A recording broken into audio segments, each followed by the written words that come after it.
수급 보겠습니다. 매수 규모가 크진 않지만 외국인의 매수 계속 이어지고 있습니다. 현재 유가증권 시장에서 230억 원 정도 매수하고 있고요. 기관이 반면에 매도하고 있지만 연기금을 통해서는 10거래일 동안 매수세 이어지고 있습니다. 코스닥은 외국인 기관 동반 매수, 선물 시장에선 외국인만 매수하고 있네요. 자, 오늘은 강재원 전문가와 수급 이야기 나눠보겠습니다. 안녕하세요, 전문가님. 네, 안녕하십니까. 김재입니다. 네, 이번 주 들어서의 특징은 아무래도 외국인이 사고 기관이 또 팔았다는 점이 특징이 아닐까 싶은데요. 오늘 한 줄로는 시총 상위 중심의 개선은 나타나고 있다네요. 설명 좀 들어볼게요.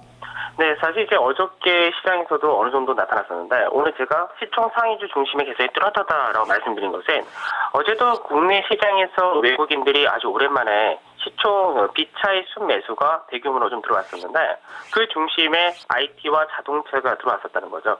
그 시총 상위주들을 이제 매수를 한다는 부분은 어느 정도 시장에서 뱅가드 펀드라든지 이런 우려감을 좀 완화시킬 수 있고 실제로 국내 시장에서 지수를 끌어올리는 역할을 이들이 하기 때문에 이들을 중심으로 돈 나와 자체가 국내 증시에 추가적인 이제 반등을 보일 수 있는 그런 흐름이 나타난다라고 보시면 될 것 같습니다. 네, 전반적인 수급 동향 점검해 보겠습니다. 네, 현재 지금 보게 되면 거래소 시장 같은 경우는 외국인들은 매수를 하는 데 반해서 개인과 기관들이 매도세를 보이고 있는데요. 기관의 매도는 조금씩 완화가 되고 있는 그런 모습이고 외국인들의 매수는 조금씩 확대되는 그런 흐름입니다. 코스닥 시장 같은 경우는 외국인과 기관 모두 다 순매수세를 보이면서 이제 코스닥 같은 경우는 쌍끌이 매수가 이어지면서 증시에서 상승폭 역시 나타내주고 있고요. 선물 시장에서는 이제 외국인들의 선물 매수 규모가 조금씩 확대가 되면서 시장에서 외국인 기관과 개인들은 매도를 하고 있지만 현재는 선물 시장에서의 강세 그대로 이어지는 그런 모습입니다. 프로그램 자체는 시장에서 여전히 이제 프로그램 베이시스 자체가 약화되어 있기 때문에 약 590억 정도의 매도 물량이 나오고 있는데요. 차익에서 440억, 그리고 비차익에서 140억 정도 출회가 되고 있습니다. 네, 업종별로도 살펴볼게요. 오늘 환율 영향 때문인지 IT와 자동차주들 동반 매수세 들어오고 있네요. 네, 이제 오늘 시장에서 보게 되면은 외국인들이 가장 많이 사고 있는 것은 운송 장비, 자동차 섹터가 되고 있고요. 그 다음으로가 전기전자, 그 다음에 철강 업종인데요. 이런 자동차 섹터와 전기전자 매수가 들어오는 배경 중에 하나가 또 얘기할 수 있는 부분이 자동차 같은 경우는 이제 유럽 시장이 본격적인 조정의 흐름을 보이다 보니까 이제 롱숏 전략을 취하게 된다면은 외국계, 유럽계에 서 있는 자동차 섹터에 대해서 차익 실현이 들어오고 상대적으로 많이 빠진 국내 자동차 시장을 들어오는 그런 흐름이 나타난다면서 환율에 대한 우려가 완화되었던 부분도 있지만 이런 모멘텀이 있다라고 보시면 될 것 같고요.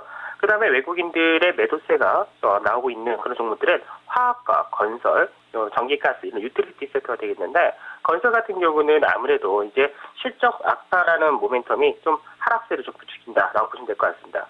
그 다음에 기관 투자자 같은 경우는 역시 운송 장비, 자동차 섹터, 그 다음에 전기전자, 유통 이렇게 들어오고 있기 때문에 시장에서 쌍끌이 매수는 운송 장비와 전기전자 즉 삼성전자를 비롯한 IT와 자동차 섹터가 시장에서 수급이 가장 양호하다라고 보시면 될 것 같습니다. 반대로 기관들이 역시 매도하는 것도 외국인과 거의 동일하게 전개가 되고 있는데요.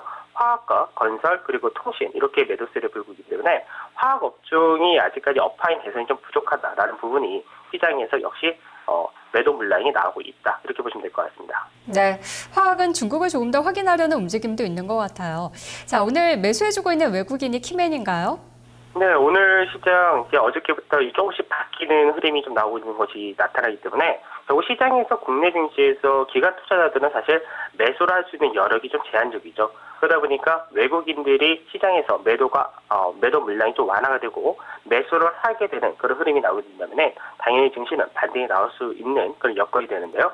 그렇기 때문에 외국인이 키맨이다라고 보시면 되고 현재 외국인들은 자동차를 비롯한 전기전자, 시총 상위주를 중심으로 매수를 하고 있기 때문에 이런 부분을 볼 때는 국내 증시에 대해서 어느 정도 우려감 좀 완화시키고 있다는 측면 그리고 좀 전에도 말씀드렸듯이 어저께 같은 경우는 1월달 이후 비차익 매수 규모가 거의 최대 규모로 나타났다는 점에서 이제 어느 정도 외국계 신흥 자금의 유입이 좀 나타나고 있다라고 보시면 될 것 같습니다.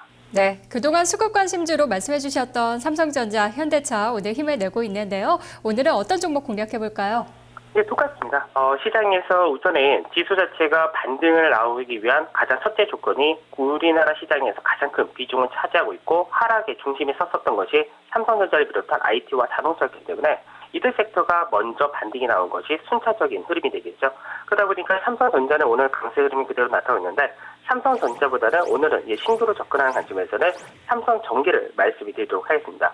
삼성전기 같은 경우는 어저께 시장에서 3% 이상의 강세가 나타났었는데요. 어제 같은 경우는 연기금에서 요 근래 들어서 10만 주 이상의 대규모 매수세가 들어왔었고, 삼성전자의 신규 스마트폰이 조만간 출시가 되기 때문에 어느 정도 부품 공급이 먼저 일어난다는 점에서 실적이 개선될 소지가 높다.